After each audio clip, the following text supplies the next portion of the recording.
Hey, good morning, everybody, and welcome to another Mortgage Coach weekly coaching call.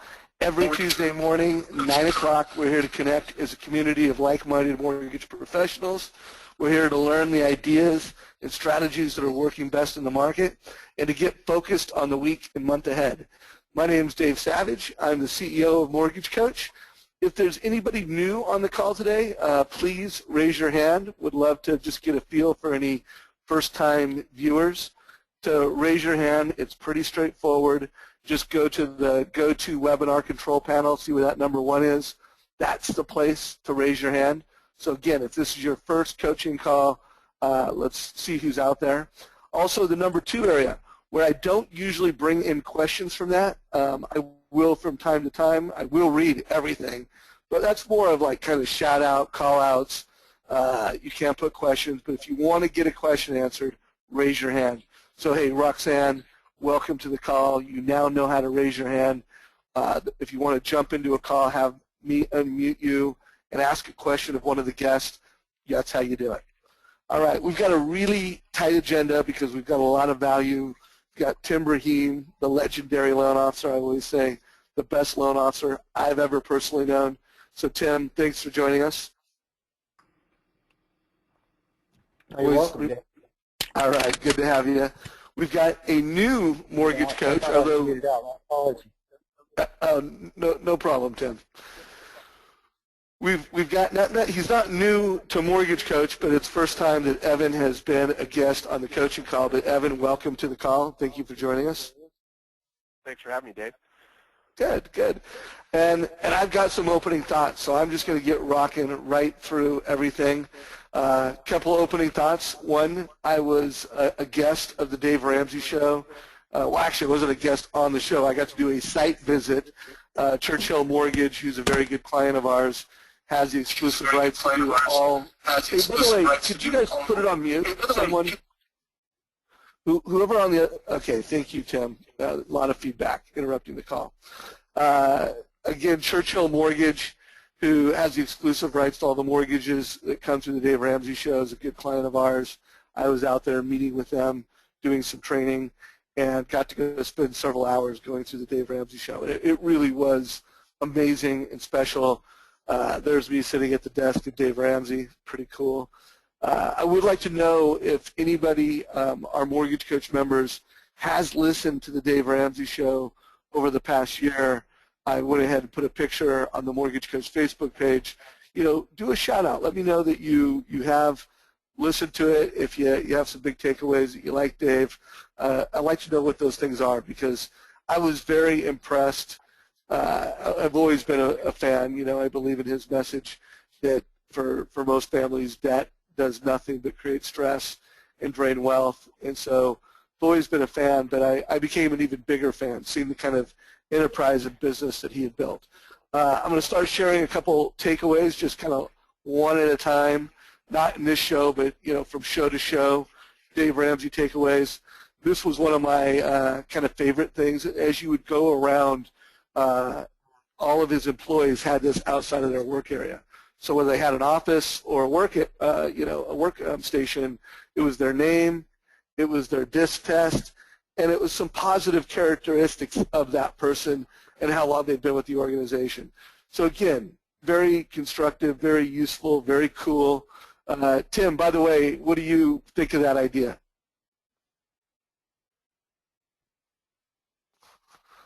Particular. I mean, I'm such a fan of DISC, and I'm sitting here saying, gosh, you know, what a brilliant idea for everyone within the culture of an organization to have a great understanding of what makes that coworker of theirs tick and how they can communicate with them in a productive and energetically appropriate way. So I think it's great. Yeah, I thought about that as I was preparing for the call, and I'm like, okay, we're definitely doing this at Mortgage Coach, and I'm sure back in the Loan Toolbox days you would have seen this idea and gone, okay, done. Yeah, we're going to be talking about this at the next management meeting. The problem is that my current company has one employee other than me. So there's no, if I can't remember her disc, we've got some issues. So yeah. Yeah, no doubt. Great idea, though. That's something I'll probably suggest to some of my coaching clients for sure. Yeah, there you go. So again, everybody, I'm going to move off the Dave Ramsey topic, but this was one of my takeaways. I'm going to be just dripping a few here there in the coming weeks, and I really would like to just get a feel for the mortgage coach community. What type of relationship, and are you paying attention to that channel? I want to do a quick follow-up to a Facebook conversation with Matt Caddy. Matt, thank you for the personal email that you sent me. Again, I had you on a call last week or a couple weeks back, asking this question. I meant to answer it in more detail last week, but everybody knows I had a technical difficulty and got booted off the call. So here's a response, Matt, in reference to your question, and most of you on this call are familiar with it, but for those that you aren't, Matt had asked me, hey, I've implemented Edge into my solution. I've recently implemented MPC, which is a CRM solution. What are some of the other tools of success that I should implement? And so it put me on this whole thought of this WOW platform. And, there's the marketing part of the WOW platform. What are you using for first impressions? What are you using to communicate with clients? There's the selling and the rate quote, which Edge is all about.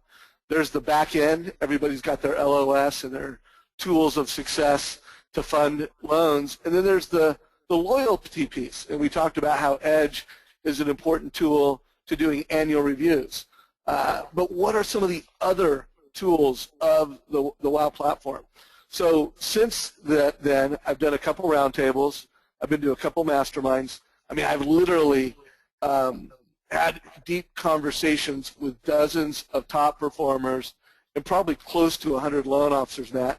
And here's what I'm all about. There's a lot of different solutions. Here's a list of some of them.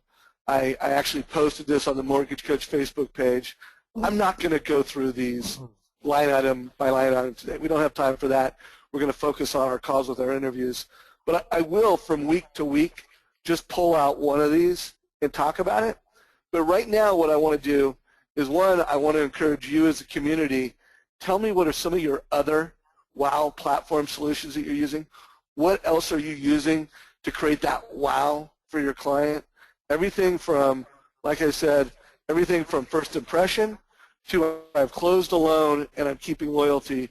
What are you using? But hey, here's the takeaway, Matt, and I know you're not ready for anything but this because of our past conversations. There's 4 key WOW tools. And the best of the best loan officers, they master these 4 things before they go add on a bunch of others. In my interviews, I talked to loan officers that were closing less than 5 loans that were like talking about, oh, I've got this and I've got this tool, I've got that tool. And I'm like, well, what percentage of your loans are you using Edge with? Well, like 50%. How consistent are you with your CRM? Well, I could do better. I'll tell you what, when I talked to a top performer, someone that was closing 8, 10 loans a month, I'd ask them how often do you use Edge. I never got an answer of less than 90% of their loans, and most of them were 100%. How good are you with your CRM? And they're like, oh, that's the heartbeat of my business. I'm perfect. I'm flawless with it. Do you turn in good loan applications? Absolutely. How many borrowers do you talk to a day? Oh, I never talk to less than 20.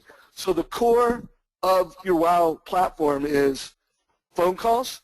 How many calls are you having a day over the phone? It's Edge. What percentage of the time are you using that to WOW a client? It's turning in perfect apps. What percentage of your apps that you're turning in are great? And then again, Edge again on the back end to do annual reviews. So my answer to everybody on this is don't clutter up your WOW platform until you've mastered the core. So until you are executing at all 4 of these things, calls, sales execution, CRM, and LOS, keep it simple. And when you do get to the point where you're killing it in all these, then it's time to go back and say, okay, what else can I do that's kind of tricky and cool to increase my efficiency and add to my business? Tim, I know that was a pretty quick success bite, but what are your thoughts on that? Does that make sense to you?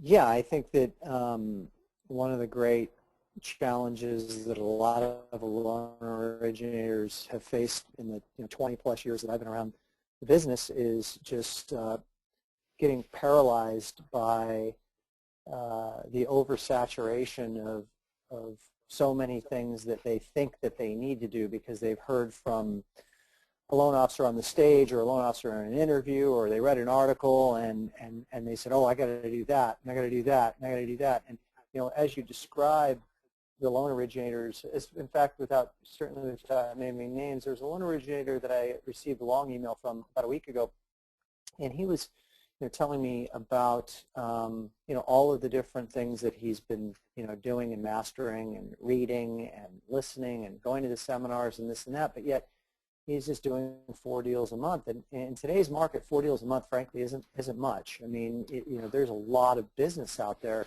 And it struck me in reading his email that it's like he's doing a lot of preparing to sell. And you know what, folks? This business is about selling. That's what it's always been about, and that's really what you're here to do, is to sell.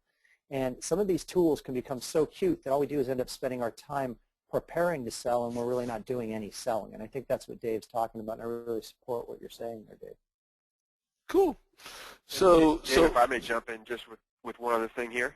Yeah, no, I was getting ready to bring you into the show and throw the same question at you, so jump in. Well, yeah, I mean, sorry to interrupt, another piece of advice from Matt. One thing that my coach, Trevor Hammond, had me start doing late last year on the same topic of efficiency, because I'm a one-man shop. I've got me and my processor, and I don't have any assistants or things beyond that. So for me to grow, I'm always looking for ways to leverage my time and have less touches on files and things like that. And what he had me do are these time blocks, or what we call them jam sessions. And so throughout the week, I've got 5 60-minute jam sessions scheduled a day, and during that time, I have a specific theme or focus where my email goes off, my phone goes on Do Not Disturb, and for an hour, I'm just entrenched in this thought, in this pattern.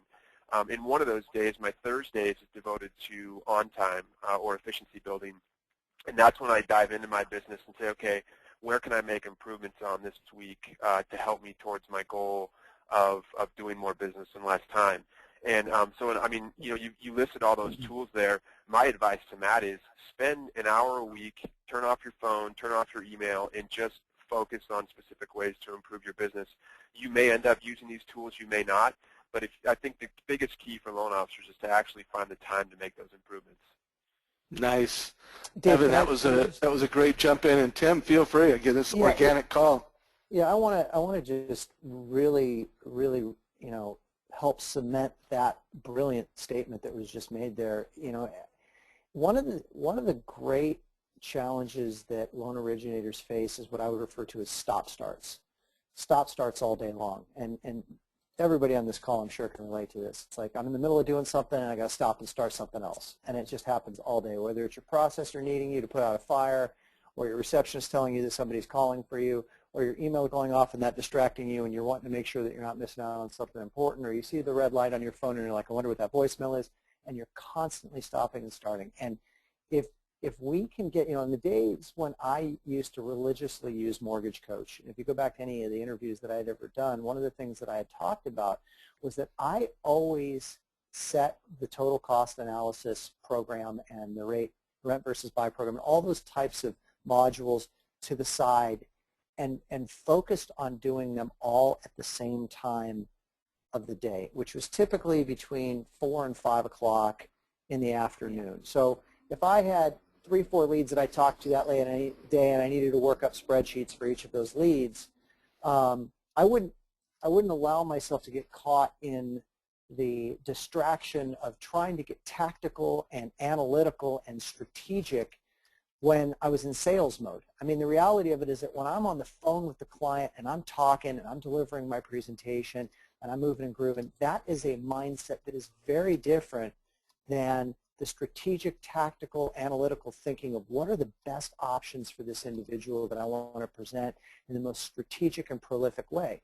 So my presentation was always about, I will get you, some numbers in writing, comparing 3 or 4 different loan scenarios for you, and I would set that aside, and at that same time of the day in the late afternoon every day, 4 o'clock, I'd take all my rate sheets out with whoever my players were. I was a broker at the time. I'd set them on my desk. I'd open up my Mortgage Coach software, and I'd get into real tactical presentation mode to create the best presentations possible, and then I'd send them all out. And I really found that the more that I chunked out my day, as was just described by Matt, in a way that would allow me to be great in every hour of my day, was the most beneficial, rather than being kind of a generalist throughout the day, where I'm kind of toggling back and forth between various skill sets. Because the thing that you got to really keep in mind is it does take different skill sets to do different aspects of our job. And the more that you can really chunk them together, the better you're going to perform in those chunks of time. Nice, nice. And since you guys both brought it up, it was just such a great tie-in. I'm going to go ahead and do a shout out for one of the WOW platform solutions called Rescue Time. You can go to rescuetime.com, everybody. And basically what it does, they have a free version that I have the premium version because I want to track offline activities that I do. But the free version, you know, I used it for a year or two and it worked great. It tracks everything that you do on your desktop. So that whole philosophy and concept of taking a diary and, you know, how are you spending your time, it does it for you, at least if it's on your computer. And then the version I pay for allows me to, you know, when I'm away from the computer for 5 minutes, I come back, it's kind of like, what were you doing? You know, and I can just put in a quick nugget of, you know, I went to lunch, I was working out. Of course, I don't put that in quite enough. But whatever it is offline, you're tracking it so that literally you just get this consistent habit of being very intentional about your time. And again, the jam session, that was something that I think Trevor and I picked up from Darren Hardy, the author of Success, or the editor of Success. He does them in 90-minute sessions, but the whole concept of making sure that you're spending 1 or 2 chunks of time per day on something very valuable and important. Again, I just can't say it enough, and Rescue Time is a great WOW tool that will help you execute on what we just laid out. So again, I'm always looking for ways of using technology to help us execute our daily habits of success in a more consistent way. So everybody out there, please do me a favor. What are your favorite solutions that are part of your WOW platform? I put a picture on the Mortgage Coach Facebook page. If you could do some shout outs, you know, what are your core WOW tools, and what are all of your WOW tools that help you execute that service beyond expectation for your clients. That's what WOW is all about, service beyond expectation, surprising people with value and insight. So Evan, let's get you into the game here. You've already done a little bit. This is your first time as a mortgage coach leader in the community. If you could just real quick tell everybody what market you're in, a little bit about your production, and also what are your top 2 or 3 WOW tools, if you could just let us know. Yeah, absolutely. Well, thanks for having me. Again, my name is Evan Swanson. I work in Portland, Oregon, and actually this month is my 10th year anniversary in the mortgage business. I got in the business in April in 2002, and obviously have been seeing quite a ride. Gosh, you caught me on the production, so I'll have to get back to that. But I work for a small local correspondent lender here in town. Have a great group of people that I work alongside with, and yeah, you know, let me bring up my production here. Sorry, you caught me off guard. Yeah, it's all right. You're a very detailed guy because you sent it over to me. I could recite it myself, but very, very solid numbers. Good producer. Go ahead. So in calendar year 2011, I closed 79 loans for about $20 million, and thus far in this year I've closed 34 for just shy of $8 million. About half of my leads in production comes from referral partners that are realtors, and then I get about 20% from financial advisors and professionals, and then the remainder come from past customer repeat and referral business. I mean, I would just describe my business. I'm pretty simple. You know, as Tim was talking about earlier, I believe in the fundamentals. So, my day is spent, contacting, obviously following up with leads and contacting past customers on home anniversaries, following up with realtors and seeing how I can support them, et cetera. Yeah, that's more or less the gist of it. Okay, good. Good. So real quick, what percentage of your loans are you using Edge with or providing a total cost? I mean, I would say that the actual loans that I close, 90 to 95% of those loans that I close end up with an Edge report somewhere along the line. I think it's a great tool. I was a Mortgage Analyze user, Mortgage Coach user, and switched over to Edge, I think, about a year and a half ago, and have just been thrilled with it. I've gotten really, really good feedback in using it. So yeah, I'm a believer for sure. Okay, good. Well, why don't you, if you could, always want to, inspire the team and show the team how a top performer is executing with it. So I've given you access to share your desktop. If you could just walk us through a success story or two. I want to try to bring Tim into the call within about 5 to 10 minutes. So, but I do want to give everybody a flavor of how you're using it, how you're talking, your clients through it. So if you could share a little bit about what you're doing from the trenches. Yeah, I've got two success stories to share with you guys today. The first one is around a refinance inquiry that I got, and I'm sure a lot of you guys out there have got that refinance call or lead where a person calls and basically says, hey, I'm interested in refinancing. I just kind of want to know my options. And the reluctance I get from some of the leads or inquiries I get is that they're hesitant to refinance because maybe they're 2 years into a 30-year fixed mortgage, or maybe they're 8 years into a 15-year fixed mortgage, and they think that if they refinance into a new loan, they're more or less going to lose all those payments they've made over that time, which is obviously a lot of money. And that's true, obviously, if they refinance and they pocket this, cash flow savings. But one of the things I always try to do is demonstrate for my customers, if you refinance into this loan, here's the cash flow savings that you can realize over time. But let me show you this as well. What if you refinance and just continue to make the same level of payment that you make now? In this total cost analysis, you guys can see my screen, I assume? Yep. Okay. So this is a call I got about a month ago, referral from a financial advisor. And this first column here is their current mortgage. So they were just shy of 7 years into a 15-year fixed-rate mortgage at 5.125%. And they had monthly principal interest payments of $2,500 a month shown here. And this is an attorney here in town. Him and his wife are about 6-7 years away from retirement, and they wanted to see what their options were to get this thing hammered out. So cash flow was not the motivation for refinance. And what their motivation was, I want to pay this loan down sooner. And so what I did for them is built out a 7-1 ARM option at 2.875%. Hey, Evan, I want to interrupt real quick. So I know most of you are using the live share and the highlighting feature that Evan's doing, but if you're not, I want to make sure it's clear that what he's doing right now, he's highlighting these things along the way, and if you were to forward this link to a client and use the live share feature, they're following along with you. Whatever he's highlighting is being highlighted for you. So if you're on this call and you're not using the live share feature that Evan is demonstrating with right now, add that to your to-do list to get competent with that particular capability. Anyways, continue, Evan. I didn't want to stop your flow, but I'll bet you there's 20 people on the call right now that are like, ooh, I didn't know about that. Absolutely. Not a problem.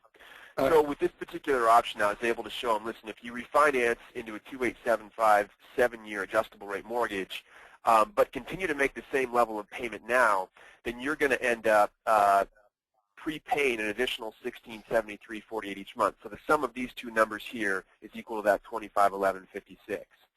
And if he does that, if we look out over 7 years, as I come over here, you can see that he's going to owe about $13,650 left at the end of that 7-year time frame. Now, I've assumed for purposes of doing this that his rate would jump to a worst case scenario in this situation, so 7.875%. Even so, if he basically sticks with this, he's going to have this loan paid off in 7 years and 6 months versus 8 years and 2 months. So he's going to shave 8 years off his mortgage, which is $20,000 in principal and interest payments down the road. And then the other one, I said, some people are obviously uncomfortable with the concept of an adjustable rate mortgage. Emotionally, some people just have a difficult time going to sleep at night knowing that is out there. So just a 10-year fixed rate mortgage, which could be locked at 3 1/8 as of that day. And you can see here minimum monthly payment $1962, and then add on the reduction payment of $549. And even in this case, he's got this loan paid off in 7 years and 7 months versus his existing of 8 years and 2 months. So in either way, I was able to create a solution for him where he's able to refinance. His cash flow doesn't change, but he's basically prepaying this mortgage off, much quicker than his current mortgage is scheduled for. And this, obviously this is somewhat of an extreme example where you've got a 15-year mortgage that's halfway through.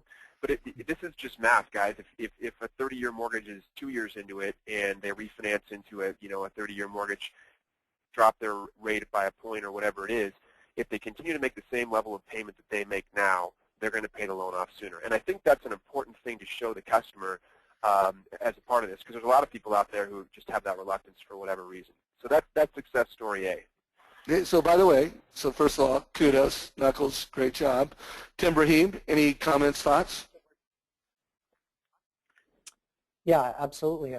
Really well articulated, and I really, really love I'm kind of salivating over the technological aspects of what you're capable of doing now versus back in the day. Back in the day where I had to ham and egg it through my Walk in presentation. the snow. Yeah, walking uphill both ways to school for sure in the cold with no shoes on. But I just want to. I used to refer to this, just for whatever it's worth. If anybody wants to use this terminology, when I would talk to my clients, I would refer to this as a same payment refinance.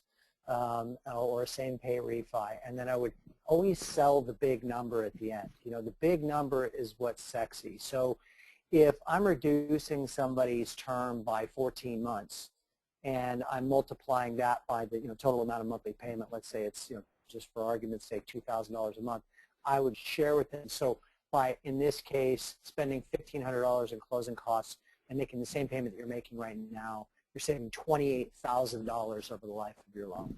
And those are the numbers that really make people's eyes kind of pop out of their head, make it really palatable for them. The other thing that I would add, and I know that with the new compensation structure that's been in place now for a little while, that some of you have limitations as to what you're capable of doing in terms of no points, no fees refinances. But I think that this is particularly exciting to do in today's market if you can do the loan for the client at no cost. So it doesn't cost you anything to reduce the term of your loan by 2.3 years or whatever the case and save $47,000 or whatever the number is for free. Boy, I'll tell you, that's tough, very, very tough to lose the deal if you present it that way. Powerful. Thank you, Tim. Yep. Evan, Rocket. Okay, I just got one other one here. And this is more of, I think, just a story of the power of sharing the total cost analysis and edge report, even when it seems like the inquiry may be a dead end. So this is, I've changed the name here, but this was a referral I got from a realtor that is a pretty productive realtor here in town. Just through doing transactions over the years, I've been involved with him a couple times and had followed up each time and was unable to crack and get an appointment. Well, he referred me one of his customers that he sold a condo to, closed literally about 9 months prior to this referral that he gave to me, which was, I think, last November. And I think a lot of times realtors will, if they don't really have a familiarity with the loan officer, sometimes they'll kind of throw them a bone and maybe refer them a refinance customer because it's not in a transaction and kind of see how that goes before they're willing to give them a referral into a purchase lead. And this is what more or less is what. Customer called me. Turns out that as soon as he called, I knew that he probably wasn't going to be able to refinance because he had a jumbo mortgage. He had a fixed rate. You can see here a $634,000 loan at 5%. And he wanted to explore options for refinancing that into a lower rate. So, here in Portland, we don't really have a high-cost loan limit. So, we're tapped out at 417 on conforming loans. All the jumbo loans that I need at least 20% equity position on a condo. And I knew that his condo had probably gone down in value since the time that he wanted a contract on it. So this is one of those deals where sometimes I would just say, you know what, I'm just going to tell the customer it's not going to work, save myself time, and move on to the next lead. And I said, you know what I'm going to do here? I don't think that there's a deal that's imminent here, but I'm just going to work up a quick edge report for him. This literally took me maybe 15 minutes to create, and I just compared it his current loan now to a combination refinance where we do a first-second combo. I showed him the savings, which was significant. Basically, his payment stays the same, but his second loan would be a 20-year fixed rate, so he's on a faster amortization schedule. You can see here over 10 years, the interest is about $40,000 less. I recorded a video. I sent it to him with a little bit of an explanation. All in all, I bet I invested 30 to 40 minutes in time. Emailed this guy. He emailed back that night and said, Evan, this is the best presentation that a financial professional has ever given me. I agree with you. I don't think I'm going to be able to refinance because of home values right now, but I'm going to keep your card. I'm going to let the realtor know how impressed I am. Since then, the realtor has referred me a set of customers. No kidding, last night, about 4 o'clock, I got a call from a physician. Him and his wife are both physicians. They're looking for an $800,000 townhome here in the Pearl District in Portland. And that's a referral from the realtor that's friends with this guy. So the power to me was, even in instances where you don't see a deal as imminent at that time, investing 30 to 40 minutes in showing your leads this type of technology and this type of communication is going to set you apart from anyone else they've ever talked to. You may not have that person dialed in, but what you do is you take their contact information, you stick it in your CRM, and you follow up with them, because now you have a customer down the road that's going to not only do business with you, but refer friends along the way. Evan, you are awesome, brother. I love that. Tim, Braheem, thoughts, comments? Yeah, the first thing that I want to say is, Evan, your current level of production is a thing of the past. Your business is getting ready to go up incrementally, and I can feel it. Your way about you and your scripting and the way you articulate yourself and the way that you think and present options to clients is outstanding. So I just want to really, really compliment you and acknowledge you for really doing business the right way and using the tools very effectively. I really think that the sky's the limit with the way that you're doing business. I want to also just kind of add that something that Evan said at the very top, Dave, that I think is really important, and I don't want to screw it over for everybody else listening on the call. He's absolutely correct that real estate agents will oftentimes refer a refi as a test. They also are notorious for referring deals that they don't think can go anywhere as a test, which are, of course, kind of booby traps or bear traps for us, because we get to work on a deal that's a really tough deal, and we've experienced that before. But I experienced that a lot as an originator, where I'm pursuing a real estate agent, and the first deal that I actually get from them is a refi. And what I kind of clued into after a while was that the reason for this was because it was much safer for them. They didn't have to put their paycheck on the line. And it was a bit arm's length for them. I mean, their reputation, yes, is on the line a little bit, but not as severely as it would be if they were working with the client on a transaction for the next 45 or 60 days. So it wasn't quite as frightening. So I started to actually plant the seed for them. And the script kind of goes something like this. And I'm going to use you, Dave, to role play with, but, Dave, I really respect the fact that you have worked very hard over the last 15 years of being a real estate agent to develop a pristine reputation in the community, and I really get and appreciate the fact that trying a new loan officer on for size can be a bit of a risky proposition, and you never really know what you're going to get, and it really could amount to you putting not only your commissions but maybe even more importantly your reputation in jeopardy. And one of the things that I find that's really safe and good for some of the real estate agents that I work with when we first started to get to know each other was to just have them go ahead and refer a past client to me for a refinance, and then to kind of stay in touch with that past client and see how they felt I did as an originator. So in today's market, with rates as low as they are, I'm sure you know plenty of people who are in need of refinancing. It probably wouldn't hurt for you to touch base with these people anyway and add value to them in the interim and just have some face time with them. So what I wanted to suggest to you is, rather than feeling the pressure of referring your next purchase transaction to me, maybe we can start slow, and you can just refer somebody to me for refinance, and I'll do a great job for them. I'll make you look good. It'll give you a little bit of an easier way of kind of getting to know me a little bit better and how I conduct myself. And boom, you have a real strong possibility of just picking up another refi from a realtor. We'll add on to that, Tim. I think that's a great point. I'm actually going to pick that up and use that. I've got a lunch tomorrow with a new potential realtor referral source. But the one thing I also do, whether it be a referral from a realtor or a financial advisor for a refinance, is I always ask permission from the customer to CC the referral source on the email. And from usually financial advisors, it's a no-brainer. They say, yeah, absolutely, because I want to get their input anyways.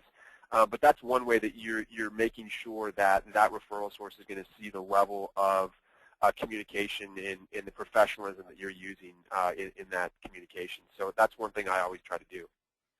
Nice. So Evan, it's been great having you in this first coaching call. I echo everything that Tim said. I mean, the way that you articulate and describe these scenarios, just coming from your heart, hearing your values, and your beliefs. I mean, there's just no limit to the success that you can have in this business. It's just, executing. I do want to bring Tim into the call, but I also know, and probably, Evan, what I'd like to do is, reschedule you back on a call maybe in a month after we get done with this. Send me another Tuesday that you can come in, because I really want to get to know you better, and I want to share what you're doing with everybody.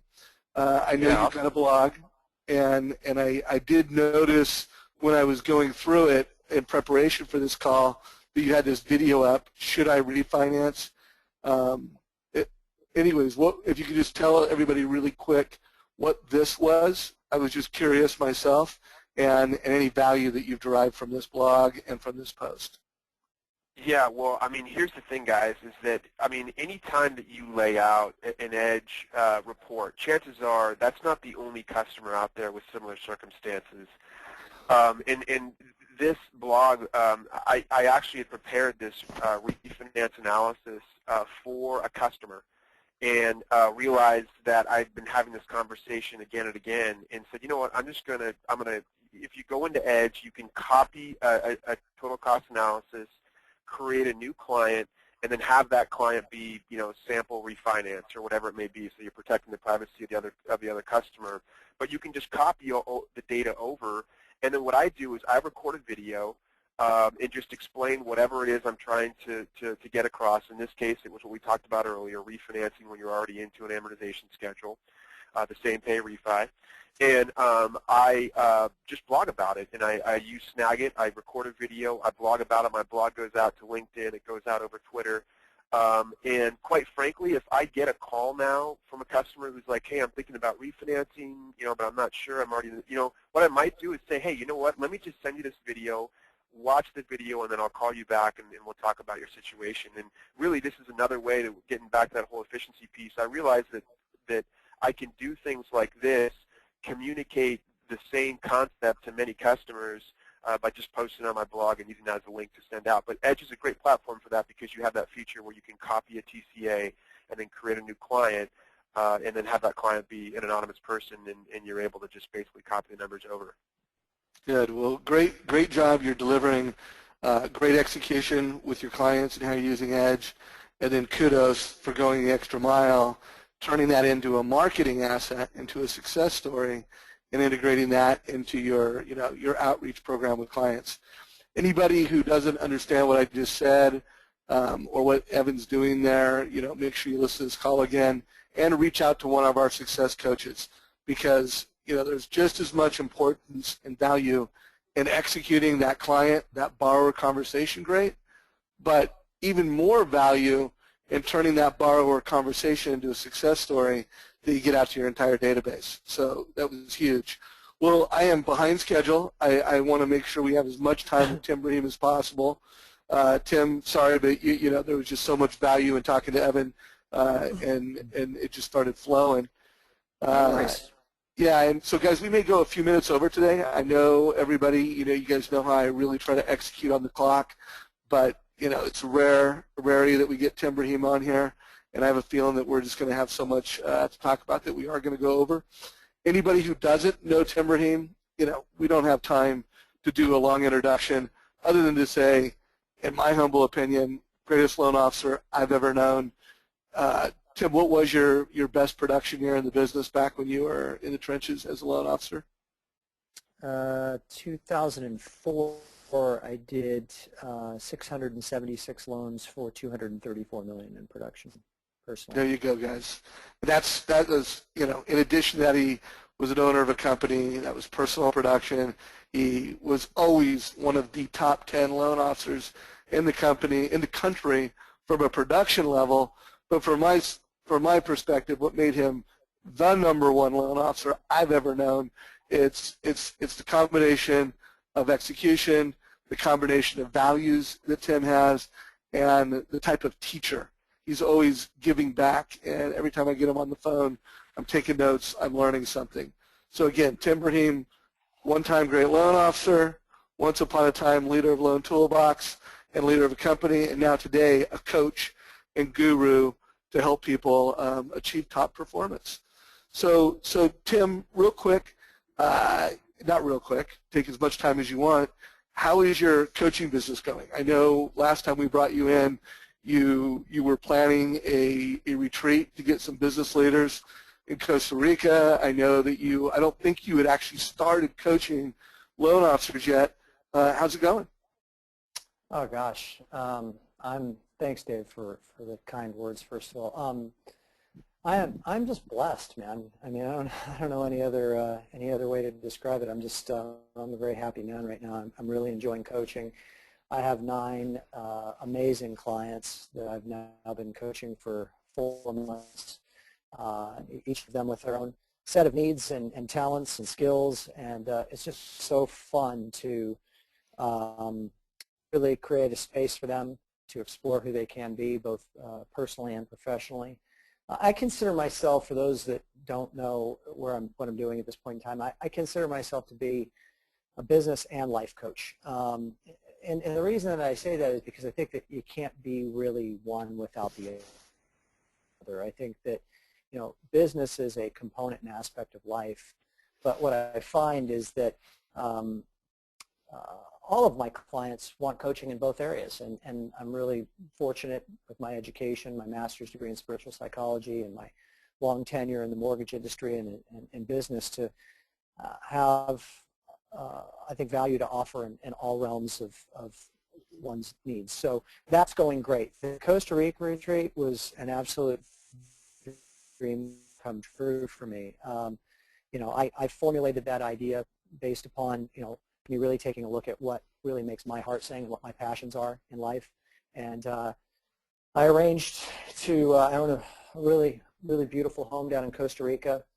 And I arranged to take 4 attendees for 1 week down there in late February for a strategic masterminding and business planning retreat. We used a very similar business planning module to the one that Loan Toolbox used back in 2004 or 2003, I should say, and executed for 3 years with, I think, great success.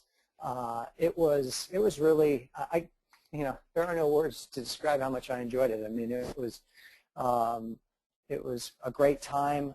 Amazing business was done.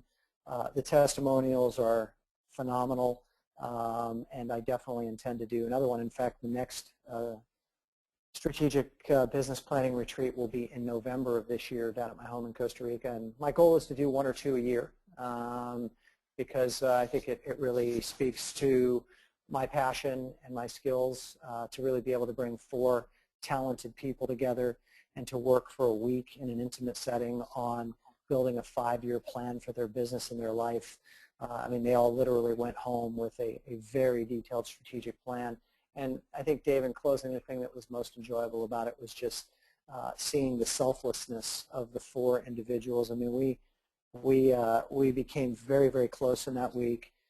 And everybody rolled their sleeves up and helped each other. In fact, there were times where I wondered if they cared more about their colleagues' business than they did their own, which was just such a beautiful thing to watch. And to give you an idea as to how close we became, we actually exchanged an email last night. The 5 of us, we're all going to have a little reunion for a couple hours at Stephen Marshall's event in June. just because all 5 of us really want to see each other. So we made some lifelong friendships. We had some great laughs, and we certainly did a lot of good work. I mean, about 70% of the retreat, Dave, is business, and about 30% of it's fun. So it's just a formula, business formula that I'm really happy with, and can't wait to do the next one. Good, good. Well, so two thoughts. So one, you mentioned you're going to be at Stevens Marshall's event in June. I want to make sure all members know that there is some special discount. If you do want to know what that is, just email me at Dave@Mortgage Coach, and I'll put you in touch with our corporate services and make sure you benefit from that. So Tim, what is something that you took away, whether it was that event or whether it's just coaching, that you think is valuable to today's loan officers? So I mean, on this call, Yeah. you've got some of the most ambitious, some of the most progressive loan officers in the industry. You know, what would you take away from that? And if you know, again, that was not what I said. You know, we didn't prepare, but from the top of your mind, what would you take away that you'd bring back to this call right here? Got a few things are, you know, it's a great question, and a few things are coming forward, you know, profoundly for me right now. So, you know, what I'm seeing in the industry right now is not all that dissimilar to what we experienced in 1999, in 1998, and in 2001, which is a shift, a really good shift for, I think, all of you, from there being, you know, difficulties in sourcing business to there being a wide variety of different ways to go about getting business. In some small pockets in the country, we're now starting to see purchases pick up, like in the state of Texas in certain areas. And I think that, by the way, Dave, to kind of forecast out, is going to be the trend. I think we've hit bottom. I think that we're going to see real estate stabilize nationally, and I think we're going to see it start to incline in some of the areas that were beaten down the hardest. And I think we're in for a nice run here over the next 5 or 6 years, maybe even a little longer in terms of purchases, just depending upon how long it takes for it to pick up. In the interim, there's a tremendous amount of refi opportunities, whether it be, you know, some of the VA and FHA streamlines that are coming back, or of course HARP 2.0, which the loan officers, I have a couple of clients that are doing some amazing stuff with HARP 2.0 and are going to have record years they're going to come close, if not exceed, the year that I had in 2004, just because of that program alone. Or just refi opportunities in general. And when you're talking about 7/1 ARMs at 2.875, I mean, that's you know, earth-shattering low rates. So the challenge, though, Dave, that I'm seeing a lot of loan originators run into is that of what they would refer to as time management. And I say what they would refer to because I think that there's a bit of a misunderstanding that I'm noticing that's coming forward. In fact, the number one, I ask, when you fill out an application to be coached by my company, I ask you to rate about 7 or 8 different areas of your business on a scale of 1 to 10. You know, and you know how you're performing in your business, you know, how you feel you are in sales, and all of that, and then some other kind of ancillary areas. And easily the lowest rated area, it's averaging about 3.5 to 4 right now on a scale of 1 to 10, is time management. And then a very close second is life balance. So life balance being defined, I think, in most people's interpretation as time for themselves. Okay, and it's not surprising that this is coming out because, you know, we are very much in a society where doing is what we revere. You know, our heroes that we read books about, like the Steve Jobs of the world, are people who are masterful doers. And many of us have forgotten, you know, how to go about being. And I think that's really what a lot of people are talking about when they rate themselves so low in the area of life balance and in the area of time management. Now, to touch on that, Dave, the interesting thing is that as I've dug in deeper and asked more questions of my applicants, I'm finding that the reason that they're ranking time management so low is because they perceive that time management is the solution to their need to find balance. So it's the cure. If I can manage my time better, then I would have a more balanced life. I would be happier. I would be more successful in my life and in my business. And what I want to put forward for everybody is it is my strong opinion that time management is a component of having your life be more balanced, but it's not the Holy Grail. I would ask that you maybe shift your focus to priority management, because I think that there's a very big difference between managing your time and managing your priorities. What's really important to you in your life? Because what I'm finding is that most of the originators out there right now who are chasing after making some, taking advantage of some opportunities and finally making some really good money after 3 or 4 years of really tough times, they're now finding that the biggest challenge that they're having is being able to figure out how to get home in time to have dinner with their family, or to be able to turn it off, or as I refer to it, Dave, is they know how to floor it, but they don't really know now how to take their foot off the gas pedal and ease up a little bit in those times when it's time to go to your kid's baseball game, or when it's time to just read a book or watch a movie with your spouse. So that's a really big issue right now that I'm finding. That and the issue of how do we facilitate getting these loans approved, okay? And that always becomes a big factor when, when there's a shift in the market and your production can, in some cases, overwhelm your operations. So those are two areas that I see as being the big challenges for loan originators right now. It's not as much as it was a few years ago about being able to get deals as much as it is about being able to get them funded and being able to do it in a way where you have some resemblance of stability and balance in your life. Because there are a lot of people out there that are working way too many hours. Well, Tim, again, there's no one better than you. I mean, I threw that question kind of off the grid. We haven't even got past our first prepared question, and I think we could end the call right now with a tremendous amount of value. But the way you answered that, it also made me think it's something that you and I have discussed, but we haven't said let's do it, and we haven't made a plan around it. But after hearing you describe that question, I would love to invite you, if you're game, to bringing one of your coaching clients on this call and actually give me the day off. Just have it be Tim Braheem, guest host of a Mortgage Coach coaching call, and it's just you and your client drilling down on what you just talked about. Of course, I'll give you the freedom if you want to expand the scope of it, but I think between time management, priority management, I also think just to make sure you're looking at that, how you answer that, you have to answer it two ways, because the loan officer who's closing more than 8 loans a month, I think you really nailed it the way you described it. But the loan officer that's still closing less than 5 a month, he's got the reverse problem. He's got to turn it on more of business and turn it off more in other ways, assuming he's unhappy. I mean, if you're happy, then you know what? Congratulations. Very few people in America are. Kudos to you. But if you're unhappy with your production level, then you need to turn it on in the other direction. But Tim, are you game with that? I accept the invitation, and I'm happy to be your pinch hitter whenever you need one. I love interviewing, and I've got some great clients that are knocking it out of the park right now. I mean, Michael Shane is an example, who's in Costa Rica with me, just ranked 37th in the nation with Scotsman's Guide. He's a big Mortgage Coach user.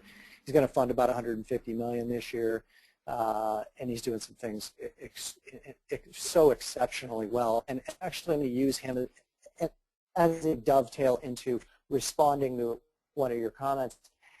Let's take the person doing 5 deals a month, and I remember those days very clearly. Or even less than 5. Let's take somebody doing 3 a month.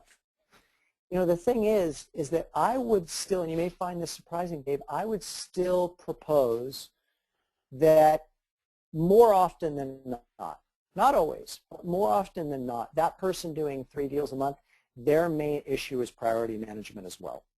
And the reason that I say that is that if you really take, and I jotted down a note about a really exciting program that you're talking about called Rescue. And the reason that I jotted that down is because I have my clients do what you described all the time. In fact, I just had one of my clients who's a big producer log 5 days worth of activities for me, and he sent it to me in an 8-page Word document.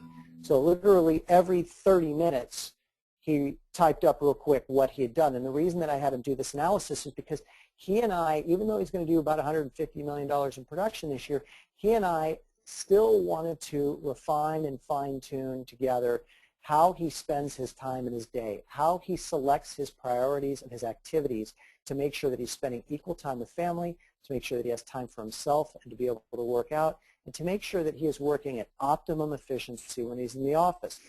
This holds true for somebody who's doing 3 deals a month, because I promise you, if they're using Rescue or if they're using a yellow legal pad, if I have somebody that's doing 3 deals a month and I ask them to write down for me every 30 minutes in detail, what did you just do? You know, I copied rate sheets, I did this, I did that, blah, blah, blah.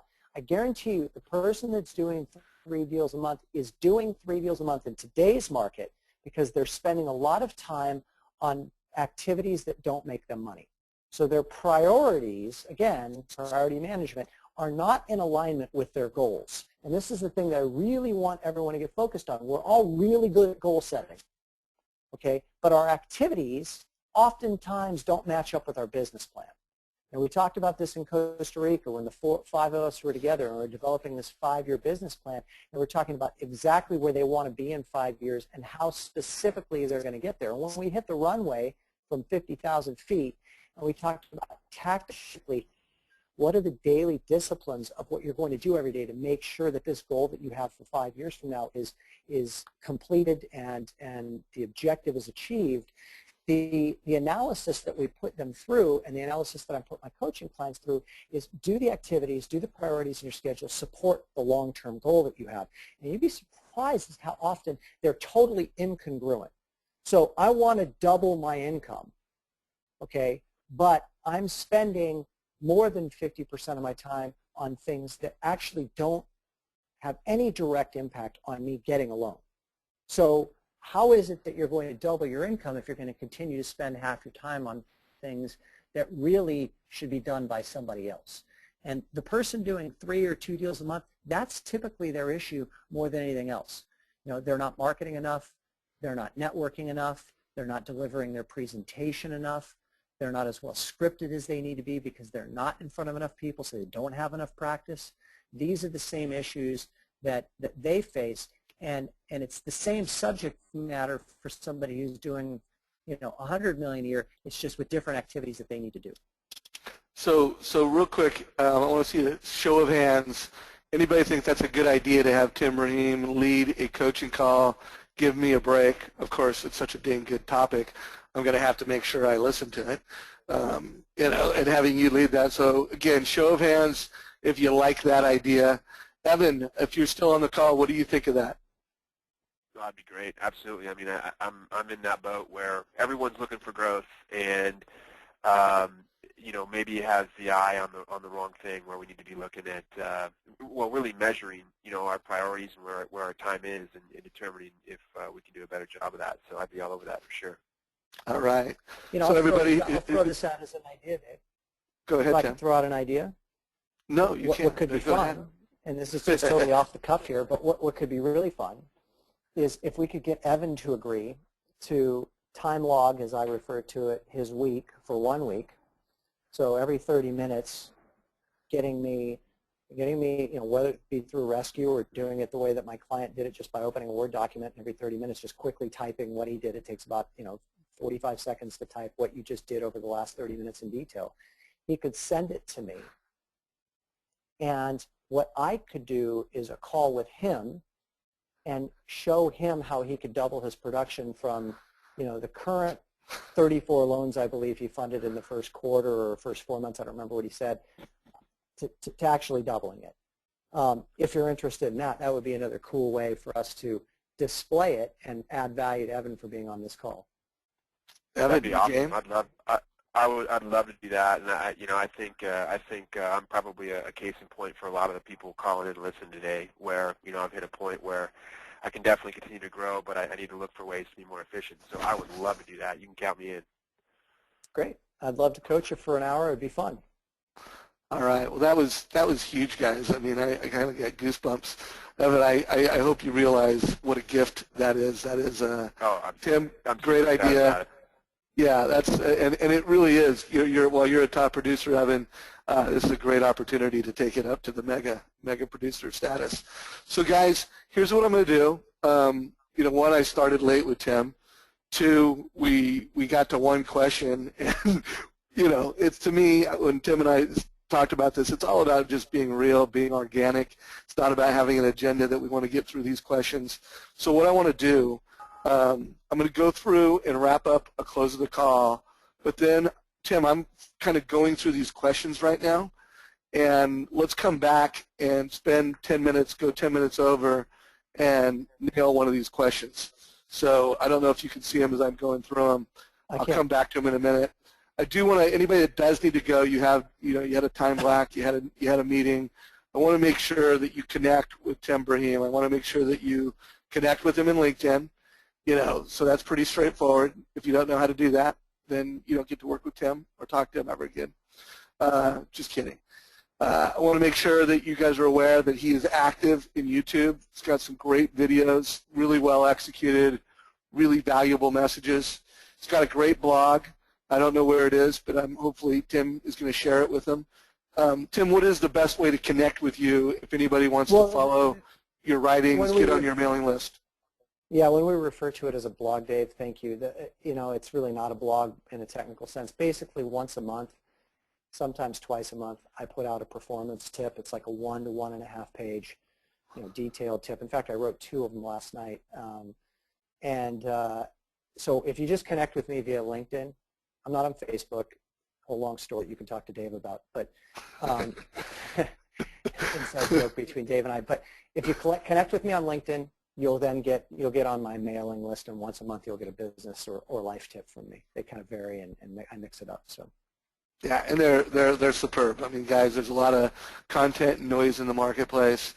There's certain things that you just, every time someone puts it out, you read it. Tim Braheem's content is just that. So, again, I highly encourage you to connect with Tim. I want to remind everybody that I want to nail this WOW platform. I'm really confident that I've nailed the core. I've had enough interviews. Of course, I might find that there's 1 or 2 other tools that we need to highlight on here, but we're pretty close. I want to get the whole bag out, like what are the 30 things that you could have and that, that you should do over time. It's not about doing all 30 quickly because that'll just mess up your business, clog it up. Make sure you're doing the core. So I want to remind everybody to go through that test. Where are you from a calls perspective? I'm not going to repeat this, but it's on the Facebook page. Just want to put a reminder in for that. I want to remind you that we record these calls so you can log into the Mortgage Coach community, go to weekly coaching calls, get those. And I want to remind everybody to participate on our Facebook page. And one last thing before everybody goes, please let us know what you thought of today's call on a scale of 1 through 5, 5 being great. We knocked it out of the park, 4 being good, and I'm not even going to say the last 3, but give us your feedback before you go. And then, Tim, are you good with staying on for another 10 minutes and giving us a little bonus session? That's fine. No problem. Okay, good. So thank you for that. We could do this. If you were back in the mortgage business, what would be your first step? We could do what's critical to success in today's market, anything that surprised you since you got back in the game, and what's the difference between loan officers who achieve their goals and those who don't? Although I think you already answered that, it's how they prioritize. But I'll leave it to you. Which question? Well, just to add, let me just add to the last question real quick by saying it's how they prioritize, and it's maybe their clarity and awareness of what they really do for a living. So I just want to add that footnote. It's like I think that a lot of originators kind of can, again, get caught up in doing a lot of activities that don't make them money, and it's the originators that really understand that what they do for a living is sell themselves. Those are the loan originators that are doing very, very well for themselves, because all day long they are putting themselves in situations where they have an opportunity to be successful by selling themselves consistently. They're not, behind their desk, getting overly tactical, overly strategic, overly analytical. You know, you're a salesperson first and foremost, and your product is you. So that's the conclusion to that question. Go ahead, Dave. Yeah. So and let's drill down on that just a little bit more from a benchmarking standpoint. And so you said there's someone who sells themselves. That means the majority of the time between the number of calls, the amount of phone time, or the amount of face time they're having, they're selling. So what would you say for a guy who, you know, is a top performer, let's not put a number of loans on it, but someone that is got a very healthy amount of sales time, how many hours a day is that they are facing a client? They're either over the phone or in person. What is healthy? Well, I suppose that it has a little bit to do with the resources that you have on your team, okay, because if we're going to be really honest about it, if you've got a team that is fairly substantial in size, say your own personal processor that's just for your pipe, and then like an executive assistant or somebody like that, let's call that a substantial team.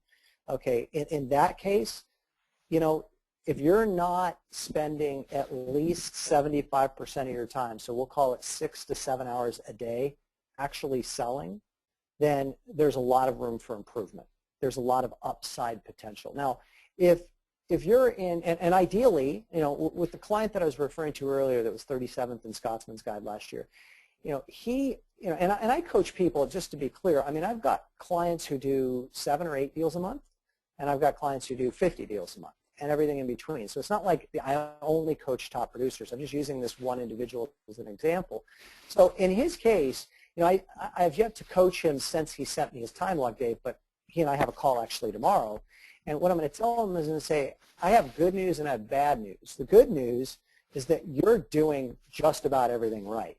The bad news is that there's not a whole lot that you can be doing better other than working more hours or hiring more staff, which is the approach that we're likely to take, which is to bring aboard another individual to help him take it to the next level. But when I analyzed his report earlier this week, or actually it was over the weekend, I'd tell you that he's working, he gets in at about 7, he leaves at 5 every day, which is, God bless him, I mean, he gets home and he has dinner with his family and he's doing a great job and he doesn't work at home. He's really balanced in that way. But of those 10 hours or 9.5 that he's working along with a half-hour lunch, he's selling about 8 of them. You know, so he's in that 85, 90% of the time selling. And when he's not selling, he's really working on things like search engine optimization for his business and things like that to really make sure that his website is getting the first hit if you Google him and all of that. But, you know, he's an exception, and that's why he does big numbers, because he has figured out and has managed to understand over the last 10 years of being a loan originator that his bread is buttered when he's on the phone talking to people who can refer him to people who need to borrow money, and when he's talking to people who need to borrow money. And when he's caught doing anything other than those two things, it's very seldom, but that's when he's probably not doing the right thing. But he's very good at it, and that's why he does the big numbers. If you're a one-man or one-woman wrecking crew, you know, you're all by yourself, you're sharing a process, look, let's be realistic about it. You're probably not going to be able to spend 80 to 90% of your time selling, because somebody's got to take the actual 1003. Somebody's got to explain the disclosures to the client. Somebody's got to call the appraiser about the comps and fight with the underwriter and all that stuff. Okay, that individual needs to be spending a minimum of 50% of their time, though, selling. And what I intend to talk about when I host that conference call is maybe the distinction, Dave, between what a high payoff activity is and a low payoff activity. Because the reality of it is there are a lot of originators out there that think they're doing high payoff things. When you ask them about it, they'll give you their justified answer as to why they're doing it, and they really believe that it makes sense for them to be doing it, that they have to do it, that they need to do it. But after about 5 minutes of conversation, it's pretty easy to display to them why somebody else is better served doing that and giving them the free time to go out and talk to more people who need to borrow money. So let's make sure I want to get the takeaway. So 4 hours a day of FaceTime, either on the phone with a client or face-to-face, you know, doing biz dev activity, building relationships, taking an app, whatever it is, 4 hours a day is the minimum. in order to be healthy. Is that accurate? Absolutely. If you're not doing it, you're costing yourself money. So, Yes. so guys, and that's if you're pretty much a solo practitioner. You don't have any support. yeah. So here's my challenge to anybody and everybody out there, because I know, that's not the case. Most of the time when you see a loan officer closing, less than their goals, they're not getting that kind of phone time. They're not getting that type of selling time. They may be working 8-hour days. You may be working 12-hour days. But all that matters is how much face time you're spending with the client. Either if you're low on leads, well, then you need to go out there and spend that time in a biz dev role creating lead sources. If you've got a lead flow, then you need to be spending that time consulting and delivering advice. But that is so critical, and I so often see so many struggling loan officers that are working 10-hour days, but they're only getting 2 hours of selling time in a day. Well, and Dave, the thing is that there's certainly people on this call that fall into the category of, say, doing 5 deals a month or 7 deals a month, right in that range, which is enough certainly to make a good, honest living. But in many and be really busy. I mean, it's a busy. You're doing that kind of business consistently. You're busy. Yeah, and in many people's cases, it's just not where they ultimately want to be. And what I'm sure that some of those people are saying is, I don't spend 50% of my time on the phone because I don't have enough people to talk to. Okay, there we go. There's one of the areas we need to work on. We need to develop a marketing strategy to make sure we're putting ourselves in front of more people. This is how we identify what the challenges really are. If I remove the low payoff activities out of your schedule, if I were able to just yank them out and say, okay, I'm going to do them for you. You're not going to do them anymore. Now you'd be faced with a challenging situation, which is, what do I do with all my free time? All of a sudden, I've got 3-4 hours every day where I don't know what to do. Perfect. Now we need to talk about lead generation. We need to talk about marketing. We need to talk about networking. We need to talk about improving your scripting so you can cross-sell more effectively. Greg Frost has been saying it for years, and I think that sometimes it's the simplest things that we can kind of let fly over our head. When he hired his first assistant, he came to a realization, I need to have lunch every day. So my assistant's job, she only has one job. Her job is to make sure that every day I have a lunch appointment with somebody. It doesn't matter who it is. I got to have lunch anyway. I might as well be eating with somebody for half an hour to 45 minutes to an hour, having a sandwich or sitting down at a cafe and talking to them. So whether it be a realtor, a past client, an accountant, a friend, it doesn't matter. I need to be in front of somebody every day so I can share with them a little bit about what I do for a living, because that's what's going to generate referrals. If you just use that simple formula, think about it for a minute. That's 250 lunches every year. Come on. It doesn't take any convincing that if you had lunch 250 times a year with somebody, that you'd pick up deals from it, right? If you're paying attention, yeah. Yep. So Tim, I want to be respectful of your time, and I know we've already gone over the time you committed to this call, but let's just close on this last question. And again, I can't emphasize how much I think this has been a great call, but if you were to get back in the business today, what would be your first step? What would be that, that strategic thing that you would do that you think would be important to your success? Again, I might have even asked this question last time, but now that you've been coaching, you've been paying, you're kind of back in the game, what would be that first strategic move that you think would really set you off right? We're talking me, right? Like in this existing state, me at my current age of 45, and I don't have a database because I turned it over to my team many years ago, and I'm starting from scratch. There you go. Okay. I would do a couple of things. The very first thing that I would do is I would focus on HARP 2.0. There is a tremendous opportunity there. There are so many deals and so many people to help, and it's a real worthy cause to be involved in, to be able to help people that are struggling to stay in their home save money. I would invest approximately $20,000, which I know sounds like a lot of money perhaps to some people, but I fully believe that it would be a good investment. I would invest $20,000, and I would acquire the necessary lead sources for HARP 2.0. I would write articles for my local newspapers, and I would contact them on the value of HARP 2.0. And I would ask them, the editors of the newspapers, if they'd like to publish my articles. Most of them would say yes, because they're always looking to fill copy.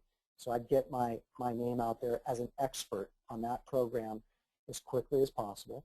I would do what Mike Metz, one of my clients in Scottsdale, Arizona, is doing. He's going to have an absolute monster year, and he's a phenomenal loan officer. Do you know Mike, Dave, by any chance? I do. I don't know him well, but I know him, and he's a great man and a good leader. He's a superstar. And Mike has been on the morning show in Phoenix, Scottsdale 3 or 4 times now on the 2 different channels down there as a HARP 2.0 expert. So he's getting himself out there all the time. And I would take the money that I was using, or most of it, and I would buy ad time. And I would pick the right drive time during the day when people are in traffic, and I'd make sure that I have about a 60-second commercial spot where I educate people on the value of HARP 2.0. I would set up a hotline for people to call into, and I would build a team with the rest of the money that I have, which is why I set aside 20 grand. So I'm going to spend probably about 10 grand on the marketing piece. I'm going to spend about 10 grand hiring a processor and a personal assistant / app taker, and I'm going to go out and make it rain. And I'm going to bring in as many leads as I can, and I'm going to have them pump those loans through the pipeline, and I'm going to turn probably 50, 60, 70 units a month. And if you don't believe that's possible, I have a client who has 900 HARP 2.0 applications in already this year. 900 already in. One guy. Yeehaw. So that's what I'd be doing. So That's first of where all, the money is. That's where there's business right now. That and FHA and VA streamlines when they come back. so I want everybody's takeaway from that, and I would say that for many of you it's worth re-listening to this call, at least re-listening to that piece. You know, and my takeaway from what Tim just said is, first of all, he'd have a strategy. You know, get really clear and focused. Again, HARP is his strategy today.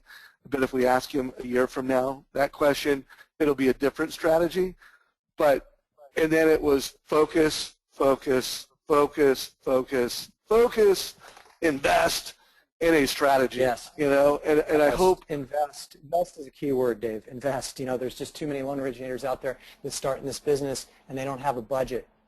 You know, and you can't have a successful business if you don't have startup capital. So you asked me how I would start. The first thing I'd do is I'd set the appropriate amount of money aside, and I'd use it to make sure that I was successful. Yeah, but I just, knowing the market, and again, another thing that so many loan officers struggle in is that they're trying to execute 5 strategies when they should only be trying to execute 2. And I can assure you that before Tim added another strategy, he would have had this one well on its way, automated.